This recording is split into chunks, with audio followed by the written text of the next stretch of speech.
Here's how to make some classic white trash comfort food. My mom used to make this all the time. Haven't made it in years. So you take some jumbo biscuits. If you're fancy, you can use the Pillsbury. I went with the store brand. And then some classic Libby's corned beef hash. What we're gonna do is open up the biscuits, make the little corned beef hash sandwiches, and cook them. This is the best part. This is the ASMR part of the video. This is the, you ready? You ready? I should make a 10-hour clip of this part. Ready for the pop?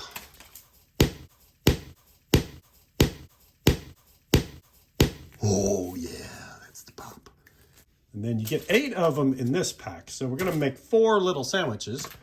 You put your 4 biscuits down, you save the other ones, and then you stretch them out and smash them flat.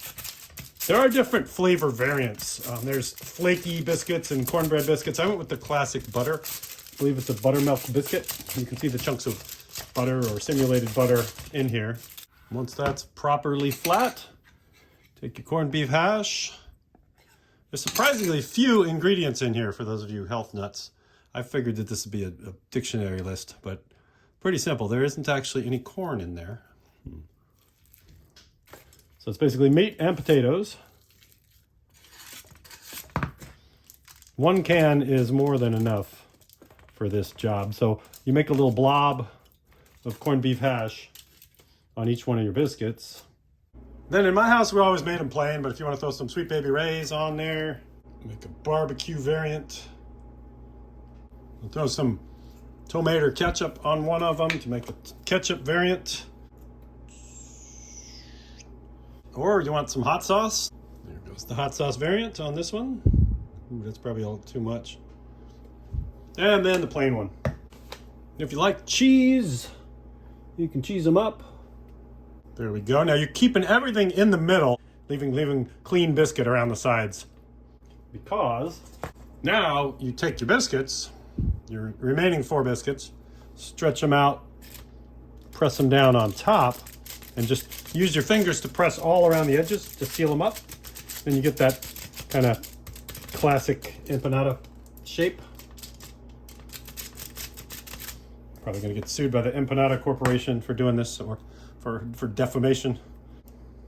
There we go.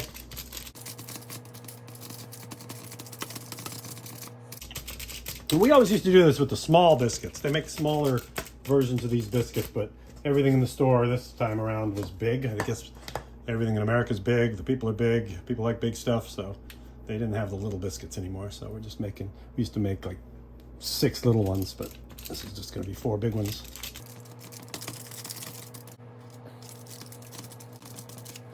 And then if you want to make it look fancy, get your knife out and just cut some little vent holes in it. I believe that helps it cook too. Really makes it look like you did it on purpose. This one's already grown its own holes, so that's going to be the ugly one. All right, 2 out of 3, ain't bad. Then feed them into the old dirty toaster oven. I'm going to do 350 for 30 minutes. All right, so that's about 30 minutes later. It took a lot less time to cook the little ones, the tiny ones when I was a kid, but these are so thick that you need extra time to make them right. But look at that, huh? You walked into a restaurant and you didn't know it came out of this filthy toaster oven, and you saw the 3 slices on the top. You would pay real money for that, and you'd enjoy it if you ate it. So there's your yummy white trash empanada biscuit and your American beverage, and let's have a bite. That is good. So here's a cross section after taking a couple of bites. There's the biscuity biscuit that you can see is cooked all the way through. You can see that there's the meat and the potatoes, and everything tastes delish.